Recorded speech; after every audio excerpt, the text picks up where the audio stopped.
আসসালামু আলাইকুম। সবাইকে আরও একবার স্বাগত জানাচ্ছি আমার আজকের পর্বে। এখন ভরপুর জলপাইয়ের সিজন চলছে, আর এই সময়ে টক ঝাল মিষ্টি লবণীয় জলপাইয়ের আচারটা বানিয়ে রাখার সময়। আজকে দারুণ মজার একটা জলপাইয়ের আচার রেসিপি করে দেখাচ্ছি। এটা বানানো যেমন সহজ, কোনো রকম রোদে দেওয়ার ঝামেলা ছাড়াই সারা বছর সংরক্ষণ করে রাখতে পারবেন। তবে বিশ্বাস করুন, এই আচারটা এতটাই মজার আর লোভনীয়, চুলা থেকে নামানো মাত্রই শেষ হয়ে যাবে। আমি এই আচারটা বানানোর ক্ষেত্রে একটি স্পেশাল মশলা ব্যবহার করি, যার কারণে এই আচারটা খেতে অনেক বেশি মজা লাগে। তবে চলুন কথা না বাড়িয়ে রেসিপিতে চলে যাই। প্রথমেই আমি এখানে 1 কেজি জলপাই নিয়েছি, আর এটা ভালোভাবে ধুয়ে পরিষ্কার করে নিয়ে পরিমাণ মতো পানি দিয়ে সেদ্ধ করে নিচ্ছি। এরপর সেদ্ধ হয়ে গেলে এটা নামিয়ে ঠান্ডা হতে দিয়ে দিব। আর এখন একটা স্পেশাল মশলা বানিয়ে নিব। 4 থেকে 5টা নিয়েছি শুকনো মরিচ, হাফ চামচ দিয়েছি আস্ত জিরা, হাফ চামচ মৌরি, হাফ চামচ পাঁচফোড়ন আর হাফ চামচ দিয়েছি আস্ত ধনিয়া। এখন এই সব কিছু চুলার আঁচটা লোয়ে রেখে মুচমুচে করে ভেজে নিতে হবে। আপনারা চাইলে এখানে শুকনো মরিচ আর পাঁচফোড়নটাও ব্যবহার করতে পারেন, তবে এই সবগুলো মশলা ব্যবহার করলে আচারটা খেতে অনেক বেশি ভালো লাগবে।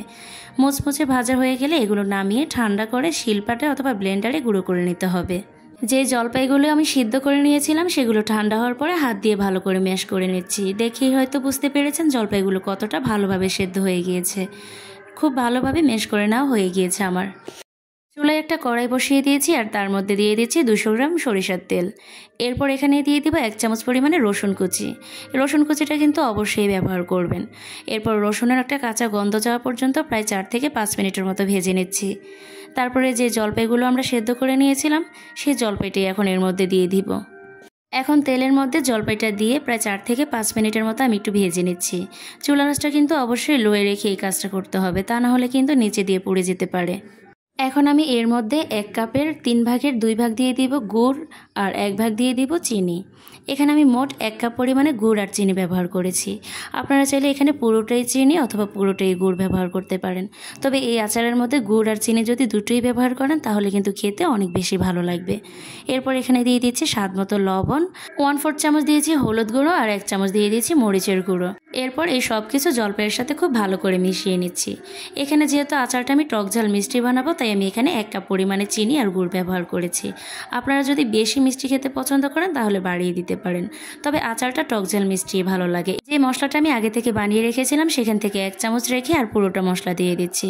এই মশলাটা কিন্তু পুরোপুরি গুঁড়ো করে নেবেন না, একটু আধা ভাঙা করে গুঁড়ো করে নেবেন, তাহলে আচারটা খেতে খুব ভালো লাগবে।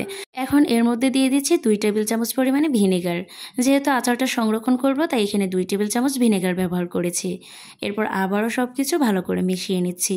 আচার বানানোর এই পুরোটা রান্না কিন্তু আমি চুলার আঁচটা একেবারে কমিয়ে রেখে রান্না করেছি, কারণ তা না হলে কিন্তু নিচে দিয়ে লেগে যেতে পারে, আর আচারটা যখন পুড়ে যায় তখন কিন্তু খেতে আর ভালো লাগবে না। তাই অবশ্যই চুলার আঁচটা কমিয়ে রান্না করার চেষ্টা করবেন।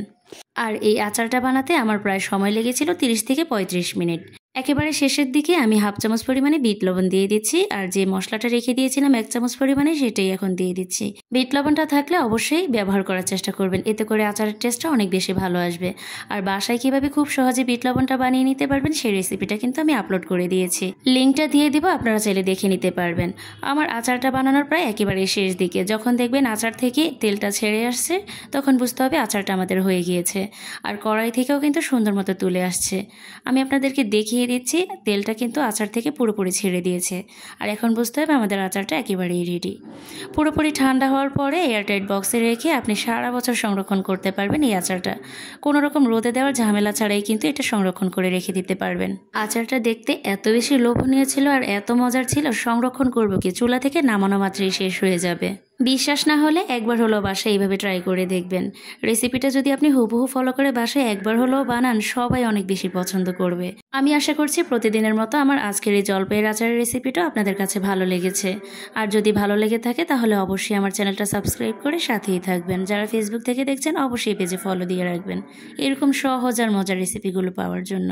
আজকের মতো এখানেই বিদায় নিচ্ছি। সবাই সুস্থ থাকবেন, ভালো থাকবেন। আবারও দেখা হবে অন্য কোনো মজার রেসিপি নিয়ে। আল্লাহ হাফেজ। আসসালামু আলাইকুম।